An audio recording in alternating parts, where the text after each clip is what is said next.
Meditation, contemplation on the nature of Brahman, Atman. This is the primary role or the responsibility or the top priority of this seeker, this yati, the sannyasi. For the other, it is a priority but may not be the top priority.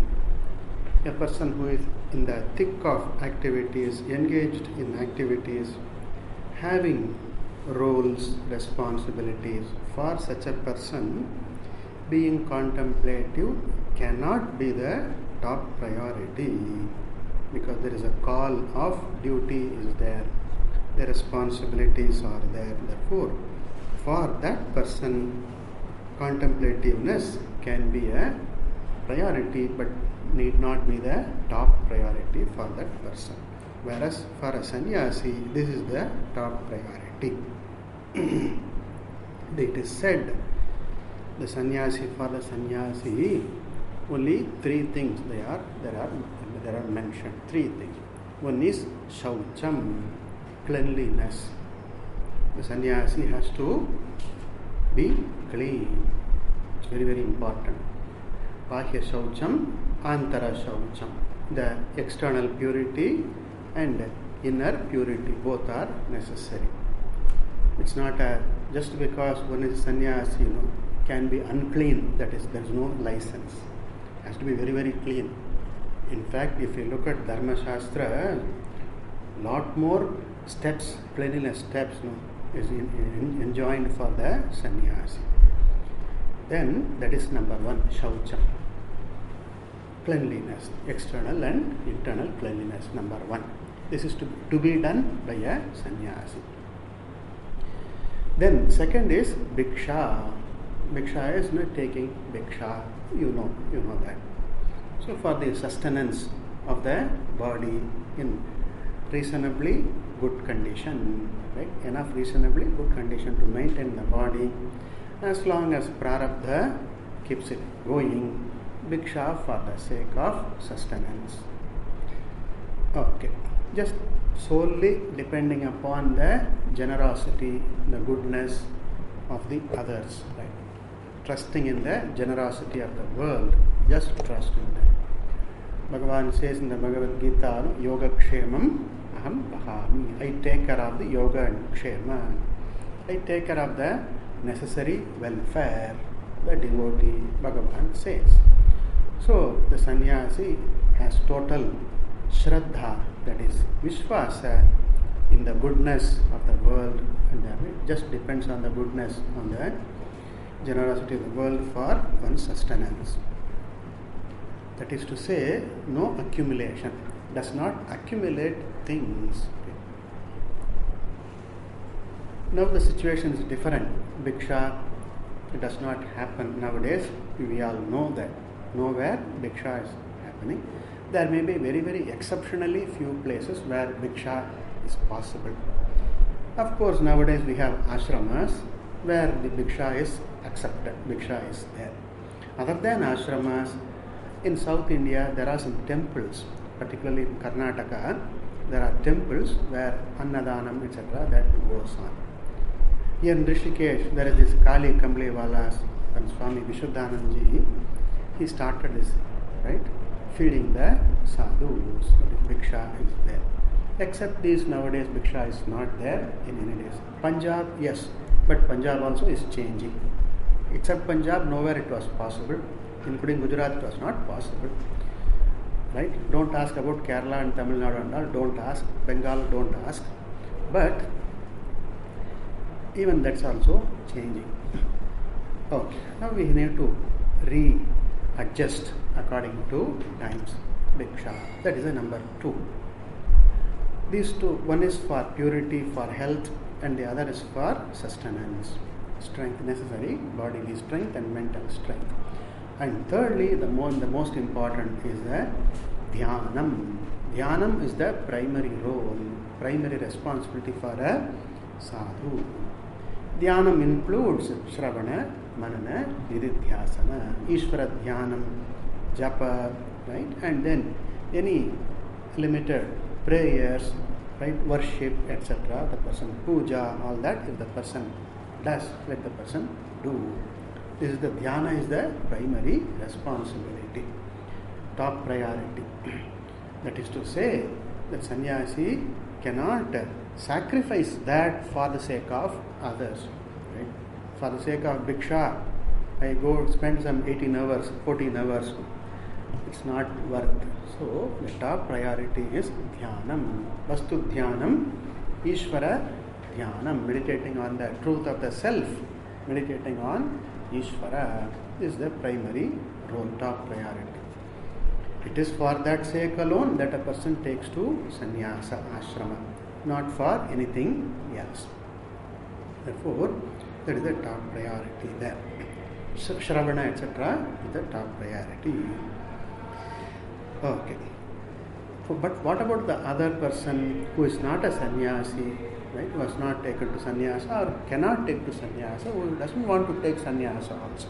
What about those persons? Shravana, etc. is not the top priority. Their roles, their responsibilities they are the top priority. That the person has to take on, play the role, fulfill those responsibilities. That is the top priority. And Shravana and Dhyana, etc. can be, has to be in the priority, but not the top priority. Here, whatever the person is, whether a sannyasi or not a sannyasi, meditation, contemplativeness is definitely a very welcome, and in the vision of Shastra, it's a must for all. Okay. So for the contemplation is necessary. We have seen that Atman being Sukshma, very subtle indeed to understand. So many mistakes are committed about one's own true self, right? The real nature of Atman. So many mistakes are committed, and for so long and so intensely mistakes have been committed, and therefore it takes quite a while, quite a time to get over these habitual errors, habitual notions, ideas. All that takes time. And also the mind being gross to start with.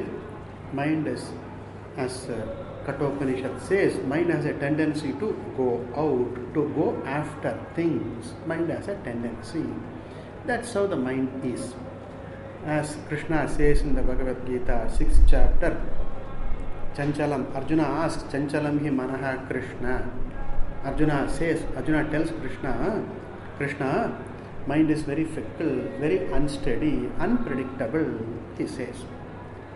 Krishna says yes, agrees with Arjuna here. Asamshayam mano mahabaho mano durnigraham chalam. Mind is chalam, mind is constantly changing, moving, unsteady, yes. And durnigraham, it is very difficult indeed to have a mastery over one's mind. Yes, no doubt, it is there. But then Arjuna does not know how to be the master of oneself, how to gain a mastery over one's own mind. Arjuna does not know, and Arjuna asks, wants to know. Krishna says, Abhyasena Vairagyena Grihyate. One becomes a master of oneself by a practice, Abhyasa. And Vairagya, keeping in the Viveka, Vairagya, in one's awareness, and by repeated practice, one gentle and steady practice, slow and steady practice, one can gain a mastery, it is said. So, the mind can be taught, right? Mind can be taught to look into things which are very subtle, right? Not easy to focus, not easy to understand. Such subtle entities, mind can be taught to look into and understand subtle things, sukshma vastuni. And for the Atma being a sukshma entity in terms of understanding, and mind being gross to begin with, and therefore the contemplation, the process, the practice of contemplation is enjoined. Here, in order to get ready, make a conducive atmosphere, an environment which helps in a contemplative frame, a contemplative pursuit.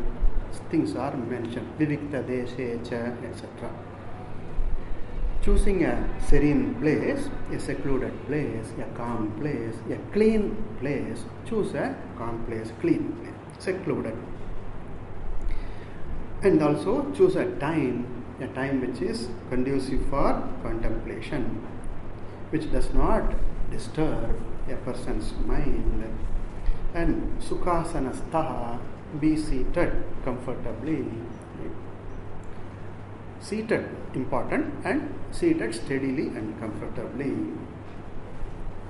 If there is some trouble, some pain, something in some part of the body, if it's possible to take care of that, take care of it. Right? Suppose I have some pain in some muscle, calf muscle, or in some joint pain, suppose there, I may apply some balm, some ointment, etc., so that it will alleviate the pain at least for that time. So that I don't meditate on the pain there, ache there. What are you doing? No, I am meditating on the sprain, some sprain in the leg, I am meditating on that. The time goes in just in that. No. So take care of adequate care, whatever possible care you take. And then if in the sitting posture some adjustment is required, even before meditating or even while meditating, do that, take to that. See to that your mind does not go into that pain or posture, etc., the discomfort, etc. And if in spite of all that, if there is some discomfort, take it, that's all. What else one can do? Apratikara, what is there is no pratikara, just sahanam, apratikara purvakam, just take it, that's all. And don't generalize that discomfort or pain, just localize it. If there is some pain in the leg, then see that, tell yourself or recognize that this part is paining. Here there is some discomfort, here there is some pain, that's all. Don't generalize it, taking on that, I am in pain, I am suffering. Right? Don't generalize that, just localize it. Here there is some discomfort, here there is some pain, I will take care of it later. Right now I will focus on this contemplation. This is the sukhasanastha, right? Taking to a comfortable and steady sitting posture. Shuchihi, being clean, externally and internally clean. That is to say, here practice not going after raga dvesha, right? Not trying try not to express, not to go after the likes and dislikes, the passions, etc., which are not in help, which are not conducive for the contemplative frame. Don't go along with them. As Krishna says, suspend them for the time being. You can take care of them later appropriately. All roles, all responsibilities, plans, anxieties, worries, treatment, cure, right, remedy, all you take care of later. Appropriate time, whatever that is possible, you take care of. But right now, you are free from all these worries and anxieties to suspend. That is, suggest to oneself, I suspend all of these. I will take care of them later at an appropriate time, in the best possible way. I will take care of them. Suggest to oneself repeatedly. And mind has a tendency to run out, right? Keep on moving. But then what should happen then? What should one do then, the meditator? Bring the mind back. That is part of meditation. This is a general complaint. No? Mind runs away. Mind is moving here and there. Right? When I open my eyes, when my eyes are open, mind seems to be steadier. But the moment I close, then mind runs wild. Mind keeps on moving from here to there. Right? Thinks about what one need not think, like the black monkey. Okay? Thinks about the black monkey. Okay. Now, what should I do? Some people give up meditation on account of this difficulty. Whenever I sit in meditation, mind keeps on wandering. I am not able to concentrate. I am not able to focus. I am not satisfied. I am guilty. So, how can I take care of this guilt feeling? Give up meditation. That's all. Easy. Giving up meditation, then I won't feel guilty. That's all. Feeling guilty is the problem for the person now. Mind wandering, that is gone. Okay, that does not seem to be the person's problem. Mind is wandering. That's not the problem. I am feeling guilty becomes the problem. Okay, if you are feeling guilty, that shows your maturity. Yes, that shows your maturity. But then the problem is not you are guilty. The problem is mind is wandering. What should I do now? Krishna says, yataha nischarati manaha tataha tataha vasham nayet atmani eva vasham nayet. All in the 6th chapter. Yato nischarati tatastato vasham nayet. Bring the mind back to that thing. Don't we do? No, they say, no, concentrate, focus. They say, no. They say focus. What do they say? Focus. Something. Yeah. Then you just like shake off the other unrelated things, and then you come back to the thing at hand, job at hand. So to bringing the mind back is part of the meditation. Mind will be like that. Mind is like that. It is even compared to a monkey. Mind is compared to a monkey. Monkey is an animal which never stays put in a place, right? Even for a minute, keeps on doing something or other. Another.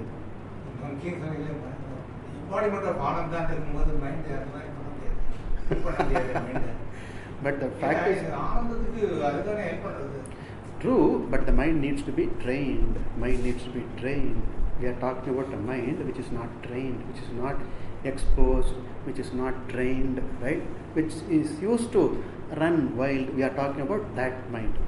We are not talking about a mind which has found a composure. That is the result. That is the result of this practice. Okay? We are talking about the beginning point. Mind, when the mind is wandering, waving, and then wavering, then we bring the mind back. Train the mind to come back to the meditation.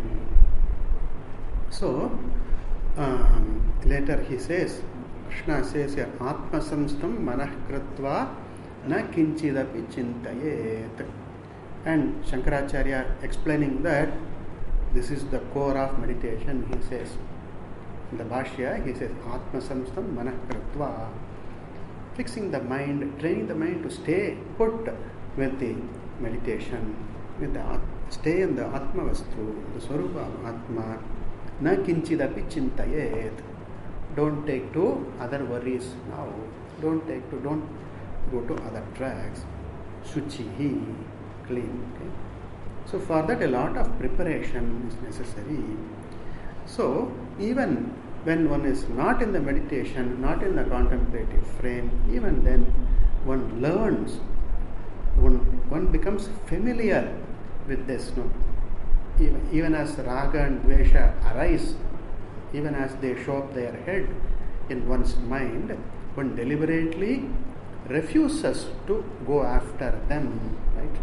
I will not go after this. I will not give shape to this. I will not express. I will not respond. I will not decide based on raga dvesha. This sankalpa, this drida sankalpa one takes, and if necessary repeatedly tells oneself, I will not go after the raga dvesha expressions.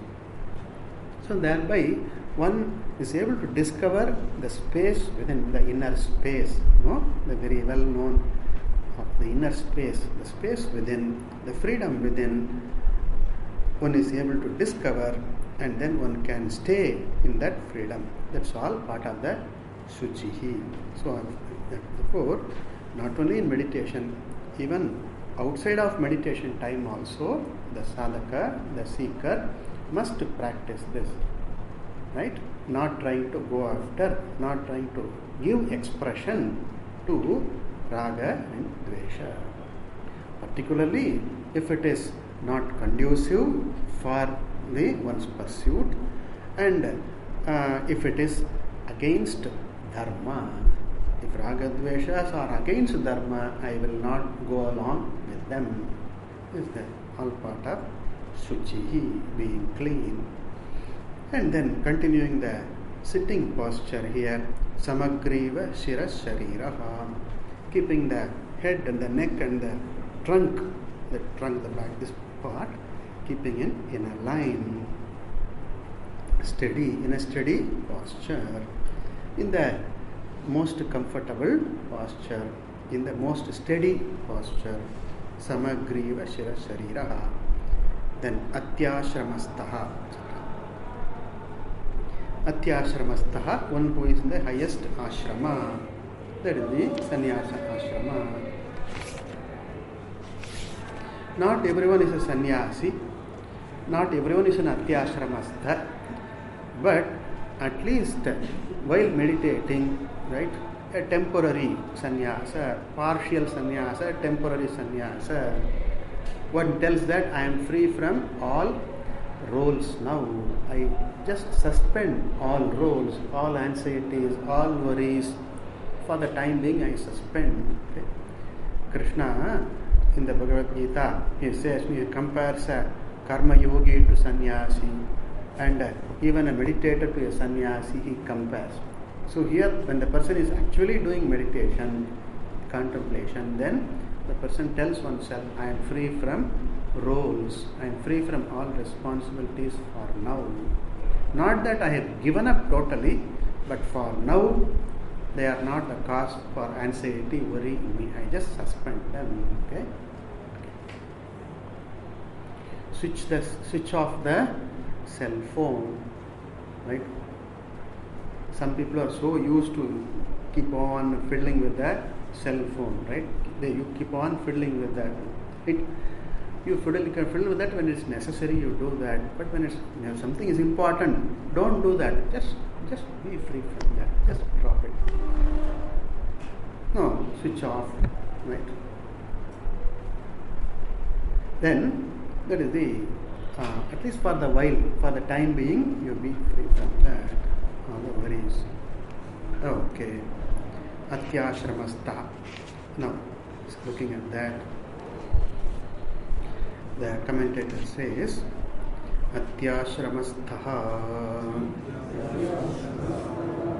Ati Adikaha. Ati means Adikaha, superior, higher. Higher to what? Brahmachari, Grihastha, Vanaprastha, Kutichaka, Bahudaka, Hamsebhyaha. Hamsebhyaha adikaha. That is the connection with adikaha, the previous word. Ati, higher than these ashramas. Brahmachari, a person who is committed to certain disciplines and also to learning. Discipline, learning, and then service. These three are the three eyes of this brahmachari. Right? The roles of brahmachari is practicing discipline, self-discipline. What the guru in the shastra enjoined, the brahmachari practices the discipline, self-discipline. That is number one for the brahmachari. Then number two is learning from the guru. That is the second. And thirdly, service to the guru seva. These three are the key roles, key responsibility of the brahmachari role, ashrama. Then grihastha. Grihastha has a lot of roles, manifold roles. Take care of oneself, take care of family, take care of relations to the extent possible, take care of whatever contribute to the society, right? So the grihastha is a big, huge role. He is compared to, suppose in a wheel, in a vehicle, there is this axle, and there's a pin in that axle. The grihastha is compared to the axle and the pin in the axle, without which the world, the chakra, the carriage, the vehicle of the world cannot move on. So grihastha is like the axle, without which the vehicle cannot move on. So very key role in the society, in the world, grihastha. A lot of responsibilities. And in the brahmachari ashrama, one prepares for this grihastha ashrama. Learning, discipline, and then certain methodologies, right? Life skills are there, trades are there, right? And then now they say soft skills, okay? Soft skills also necessary, soft skills also, hard skill and soft skill. They are all the person learns in brahmacharya ashrama. Not just reciting the Veda, but also the life skills also the person learns, discipline also learns. So that's a brahmacharya ashrama is a stepping stone for the grihastha ashrama, the great role, grihastha ashrama.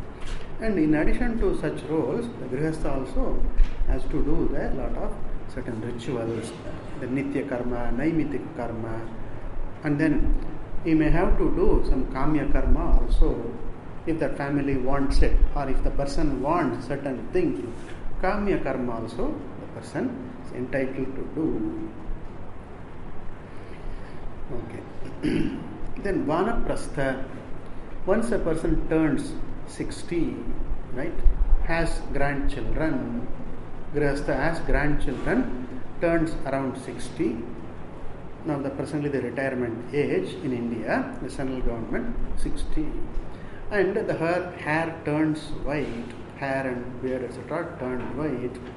Now it's a different question. Hair turning white, it happens even at 20, 30, it happens.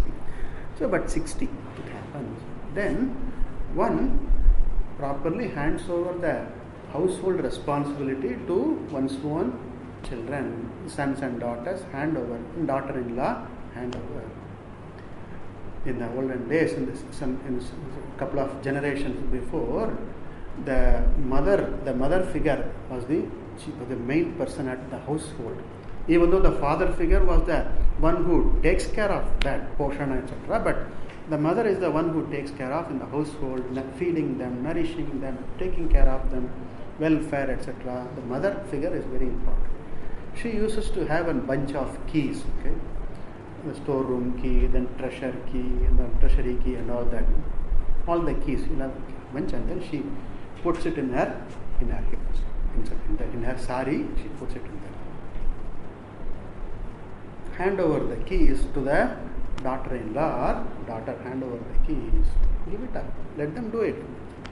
Just like one's own parents did it to this generation. This mother-in-law hands over the keys properly to the daughter-in-law or the daughter. And then spends more time on prayers, then chanting, then japa, spends more time on that, and then spends time on the yatra, pilgrimages, etc. Right? Holy, go to holy places, spend time when reading Gita. Let's see, one spends more time with the oneself. And limit the social roles, family roles and social roles, limit them. That is the vanaprastha here. In olden days, it was suggested that they go to vana, some nearby wooded area, and then live in some seclusion, not total seclusion, but some seclusion, live there. Now we don't have vanas, no problem. Where to go? No question, because there is no place to go. Right? There is no vana here. And vana is all owned by either the government or private parties. You can't go to a vana unless you have one of your own. But then, fortunately, we have one's own home where one lives. Convert that into vana, in the vana like. So it is said, Nivritta Trishnasya Griham Tapovanam. If one is free from Trishna, the desires, wants, right? Intense longings, if one is free from that Nivritta Trishna, for a person for whom Trishna is Nivritta, Griham Tapovanam, the house itself is the Tapovanam, the home itself is the Tapovanam. That holds definitely true. Home is Tapovanam. Convert one's home or one's room into a Tapovanam, Vanaprastha. Then the Kuti, Chaka, Bahudaka and Hamsa, these three are grades of sannyasa ashrama, which were prevalent in the olden days. Nowadays these do not have much significance because nobody follows this. Almost nobody follows this. Therefore, this talking about this is not relevant anymore. Kuti, Chaka, etc. In fact, most of us are Kuti Chakas only. Kuti is a hut. Okay, a hut. Kuticha is a smaller hut. Kuti Chaka, one who lives in a fixed place, a small hut, a small room, 10 by 10 or something, a minimal place, and then continues to live in that place. Maybe the person's age, like as one ages, one cannot travel, becomes a bother, cannot walk, etc. for long, right? Cannot climb up and down. So chooses a quiet living place for oneself and lives there. In those days, sannyasi means should be a wanderer, should be, right? What is that word? Parivrajaka, thank you. Parivrajaka. Sannyasi means a parivrajaka, a wandering monk. Monk means wandering. Parivrajaka is a synonym for sannyasa, but nowadays it's not possible. And also, if the person is aged, then cannot be a parivrajaka. If the person has health problem, say diabetic, cannot be a parivrajaka. Better stay put in one place. Right? That is the Kuti Chaka. And Kuti Chaka has certain, in those days, according to the Shastra, they have some linga, some concessions were there for the Kuti Chaka. And the next one is Bahudaka. Bahudaka can be a wandering person, can wander, can move from place to place. It is said that a yati, a parivrajaka, should not stay in a place for more than 3 days, it is said. Right? So if the person stays for more than 3 days, a sort of an attachment may develop. One may develop an attachment towards something. This is my tree. I am sitting under the tree. If I sit for more than 3 days, some wayside tamarind tree, right?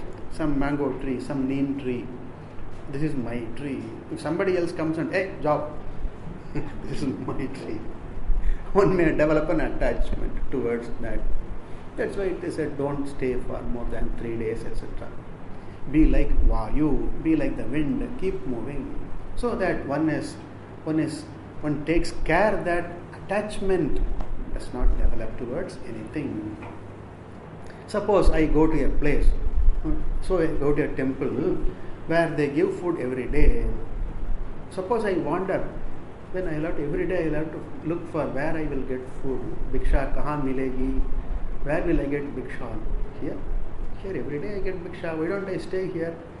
No worry, no problem. I'll get bhiksha regularly at time. So a sort of dependency will develop. That this person deliberately keeps off. Don't develop a sense of dependency, right? An expectation.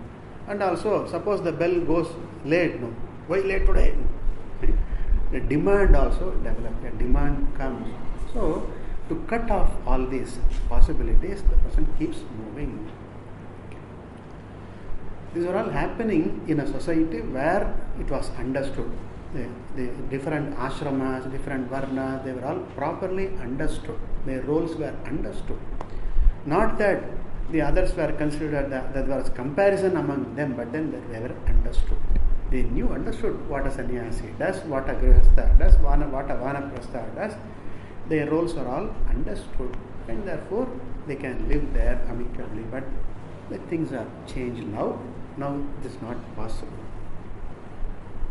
So these classifications are not in the modern day, at least for now, they are very, very relevant. They are not relevant here. Bahudaka. Udaka means water. Bahu means many. Keeps on drinking different waters. Suppose I keep on moving from place to place, I keep drinking different waters. That is the Bahu Udaka. Okay? Many water drinker. The one who drinks many waters, different water drinker. Bahudaka. Alright. And these two are, Kutichaka and Bahudaka, are allowed to have some possession, some little possession they are allowed. But Hamsa is not allowed many possessions, except the Danda, Kashaya, etc. The Hamsa doesn't have, that is the Hamsa, sannyasi. And there is the fourth one that Tikakara points out, Paramahamsa, one who does not have any possessions at all whatsoever. The ownership is totally given up. The demands are totally given up. There is no competition with anybody whatsoever. So no competition with anyone. Even for Bhiksha's sake, I came first, etc. That competition is not there. Even for Bhiksha's sake, I came first, give me first. No competition at all, etc. And no access to grind, okay? No access to grind means you did this, I have to do this back to you. Tit for tat, this for that, etc., etc. It's not there at all. So Paramahamsa. Even that danda, that ceremonial, that stick one has, you might have seen. You may see that nowadays there are less and less of sannyasis who hold danda. More for the sake of convenience, it's given up. But it means restraint, self-restraint, self-discipline. So in some sannyasis have 3 dandas, 3 sticks bound tight together. The 3 stand for self-mastery over one's own body, one's own speech, and one's mind. 3 danda, 3 restraints, threefold mastery over one's own this upadhi. And the ekadanda again, that also refers to that. Presently, one Swami, our Swami is observing the Chaturmasya. That Swami is a danda. That pitam, that position demands that the Swami has to have a danda. Danda stands for self-restraint, self-mastery, self-discipline. It stands for that. This Paramahamsa sannyasi gives that also.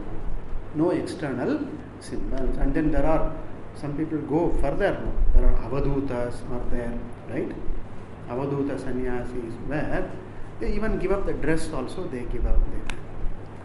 Olden days it was all understood properly, and then there was not so much population around, people around, and then the person can remain aloof. That was all possible. Now you can't remain aloof, right? There is no privacy, not much privacy, except within your room.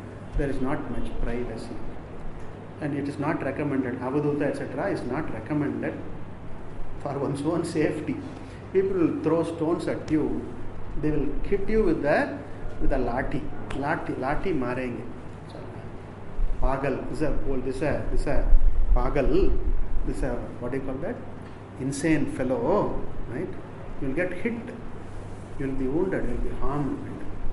So it's not recommended nowadays. Avadhuta, it's not recommended. Okay. So one is free when one is with oneself. But when one moves in the society, among people, one has to take care of the current position. One has to take care of. One has to be responsible. They say, when in Rome, be like a Roman. They say, when in Rome, be like a Roman. So in the modern times, in the contemporary situations, you behave properly. So avadhuta, etc., it doesn't fit in this modern context. It does not fit. So it's all about the Paramahamsa. Okay? Not that every Paramahamsa is avadhuta, but there are some who are avadhuta.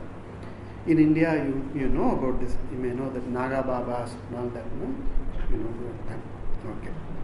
So this is Paramahamsa, the one who has renounced everything. No claim to anything. Right? No claim to anything. This is mine. There is no such claim at all. Including one's own sharira, the person has no claim. This is my body. I am the owner of this. There is no claim. No demand on anybody, anything. You must do this, you must give this, you must give this much. No demand. Right? No competition. Not competition with anyone.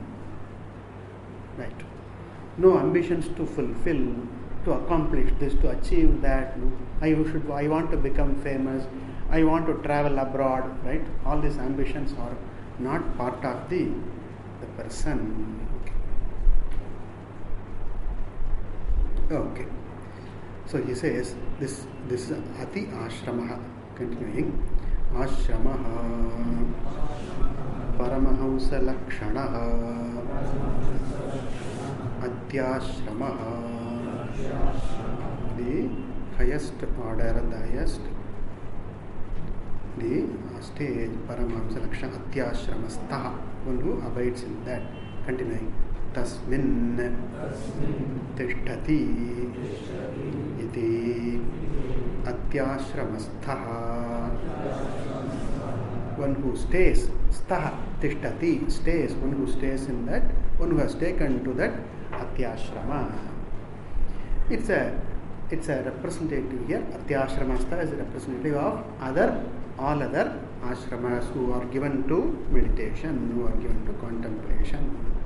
At least at the time of contemplation, one is a part sannyasi, right? Part-time sannyasi.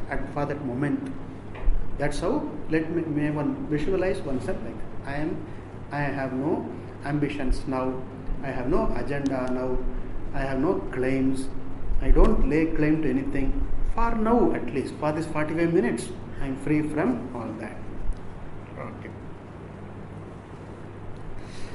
Atyashramastha. Then, more importantly, sakalendriyani. Sakalani indriyani. All senses, all organs. What are these sakala indriyani? He explains. Nikhilani. Sakala means nikhila, all, without exception, all. How many are there? 5 plus 5, 10. We know 5 organs of perception, jnanendriya, and 5 organs of action, karmendriya. 5 plus 5, 10. That's all? No. Take the mind also along with that. Some count the mind as the 11th organ, ekadasha indriya, they count. Right? Some count it as 11. Vedanta methodology, they don't count manaha as an indriya, they call it as antahkaranam, but not as indriya. Eyes and ears are called indriya. Karma indriya, yes, hands and legs are indriya, karma indriya. But manaha they don't call as indriya, generally they don't call. But certain other people call manaha as Indriyam, Ekadasha Indriyam. 11th, the Indriya Deka. So, here, Indriya, the list of Indriya, Sakala Indriyani include mind also. The commentator says here, Sa Manaskani. Manas, mind we know. Sa Manas, along with Saha, along with the mind. Sa Manaskani, along with the mind. Jnana Karma Indriyani. Jnana Indriyani and Karma Indriyani.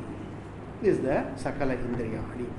What should one do with reference to these? Yes, Nirudhya means restraining when necessary, restraining. Restraining when necessary, engaging when necessary. That is the Nirudhya here. Meditation is not a time when my hands and legs are to be active. Right? I am not doing a, what do you call that, disco dance floor meditation. Hands and legs, throwing out the legs and hands and then meditating. This is not a time when they need to be active. They need to be at rest. So Nirudhya here in the time of meditation, restraining them from their possible outgoing. Of course, karmendriyas do not go out much, but mind goes out. And also, it's possible that the sense organs, eyes and ears, may go out. Suppose I do open eye meditation, okay, without having mastery of that. Then anybody comes inside the room, follow till the person sits in the place. And then when the person gets up, no, watch till the fellow leaves. Right? Welcoming the person and sending off. Eyes keep on moving along with it. And then ears, sounds come, sounds arise, different sounds. And then the ears go up to the sound. So withdraw from that, deliberately withdrawing from that, Nirudhya. He explains, Swa Swa Pracharebhyaha Avarudhya. Bringing back, Avarudhya, restraining, bringing back from their own tendency, their own engagement, activity. Prachara, they are going out. Prachare, Swa, their own activities, withdrawing from that. That's why he say, close the eyes. Closing the eyes helps a person focus, help a mastery, have a mastery over sense organs. Some even do this, they close the ears, and then close the eyes, and close the. So this they this way or differently, they do it differently. Close the ears so that cut out sounds. Close the eyes. Even if sometimes the eyes have tendency to open up. Therefore they see to that it is closed. And then nose also they close for a while. While breathing, open and then don't close it permanently. You can't do it. You can't. So just as a practicing mastering, that's all. Swa prachar. It's not that we recommend that. One may do that. If one wants mastery, self-mastery, one may practice that. Swa pracharebhyaha avarudhya. Also, there is another useful technique to keep suggesting to oneself the pointlessness of aimless wandering, the fruitlessness of aimless wandering, right? Like the street dog, like the monkey, aimlessly keeps on wandering here and there, runs from here to there, to here again.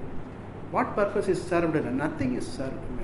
Vritha kalakshepa. Kalakshepa happens. Kalakshepa means you just wasted. Vritha, wastely spend time. Waste away one's time, precious time. So vritha kalakshepa. Wasted, time wasted, precious time wasted. Precious, not only the precious time, with the time, once the focus, once peace within, right? One's composure, one's steadiness, that's also lost. If my eyes keep on moving here and there, mind also just follows suits, and then mind starts worrying about umpteen number of things. If you want to get disturbed, go and sit in front of the TV. With a remote control, you sit in front of the TV, you are definitely bound to get disturbed. You are disturbed by all happenings around, right? And even if it is not a disturbing, the news channel will see to that you are disturbed by that. You are agitated by that. Will see to that. Newspapers, the TVs and all that, no? Just to create all sensationalism, pointless sensationalism. Anyway, so this reminding oneself gently of the futility of aimless wandering. Right? Aimlessly wandering. Why are you running? One Swami keeps on referring, "Oh mind, why are you doing like this? Why are you behaving worse than a street dog? Why are you?" He keeps on many addresses, many sentences. He gentle reminders to oneself. Don't you see the futility of all this? Don't you see the futility of aimless, pointless activity, pointless running after? Do something which is useful. Yes, this is what you are meant for. Your energy is meant for.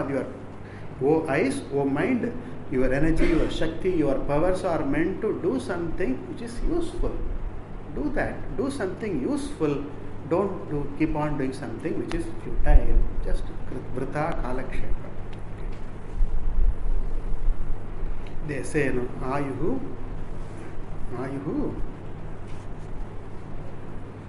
kshinam. I forget that. Kalah kridati gacchati ayuhu. In Bhajagovindam it is written. Kalah kridati. Time just plays with you. Time just makes a mockery of you. Kalah kridati. Right? And then gacchati ayuhu. Life just keeps slipping away. Like the hourglass, no? In the hourglass, the sand just keeps on falling. Like that. Gacchati ayuhu. That's why the pranayama parayanaha, people are committed to pranayama. They lay emphasis on this pranayama so much. Sometimes overemphasis also. We don't have to overemphasize anything, but we don't have to underemphasize also anything. Yeah. Due emphasis is important. They count 21,600 breaths every day, something like that. Something like that they count. Some number. Okay. So if a person has 100 years lifespan, then so many breaths are the normal breath.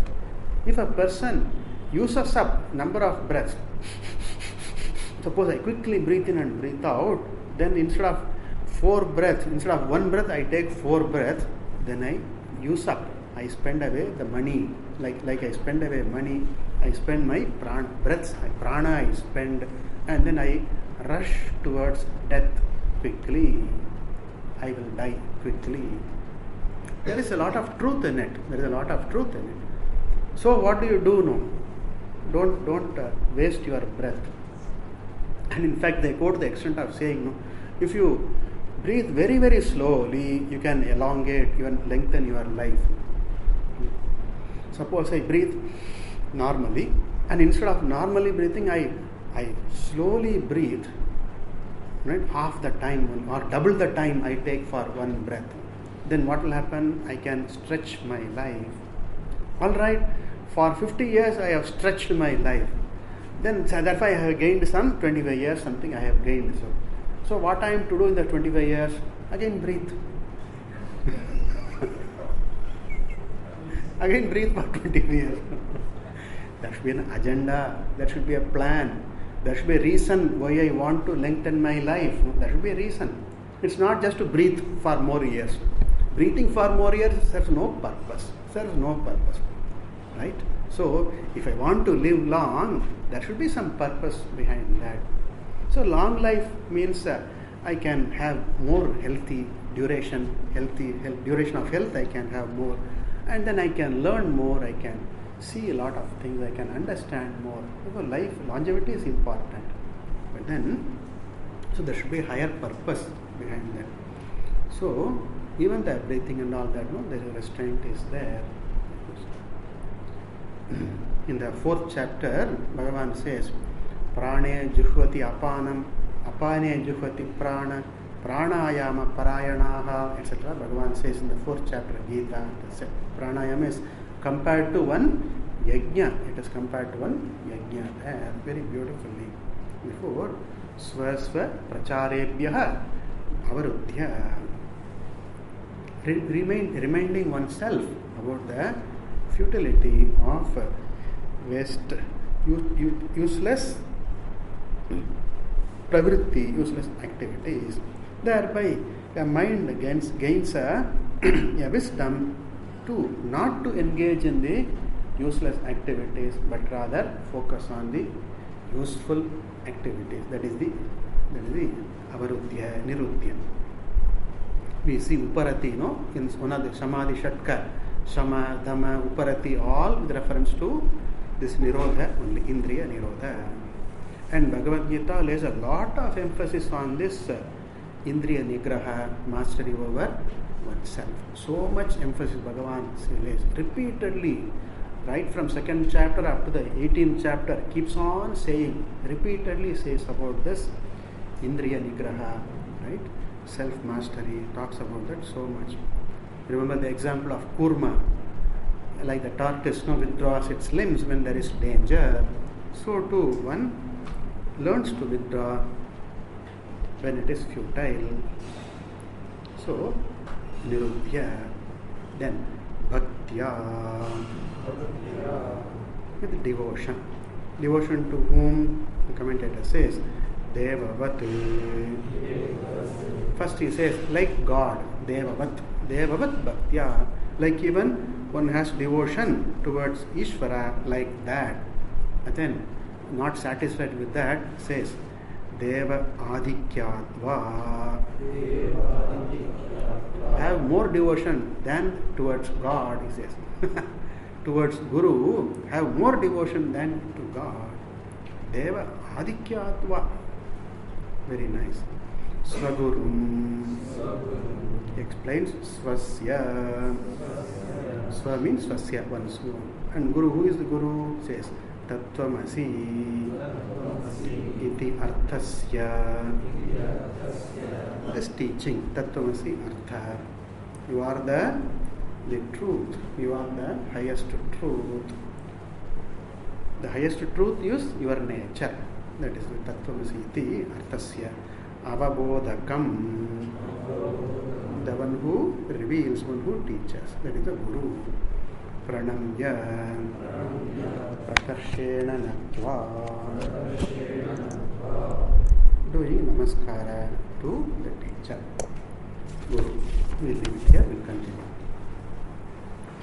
Om Bhadram Karne Vishranuyama Bhadram Pasye Makshavirjatra Sthirayangaihi Stushtabhadam Sastanubhihi Yashena Devahitam Yadayu Swastina Indro Virdhashrava Swastina Pusha Vishvaveda Swastina Stakshyo Arishtadeni Swastino Brihaspati Dadatu Om Shanti Shanti Shanti Om Purnamada Purnamidam Purna Purnamudachyate Purnasya Purnamadaya Purnameva Shishyate Om Shanti Shanti Shanti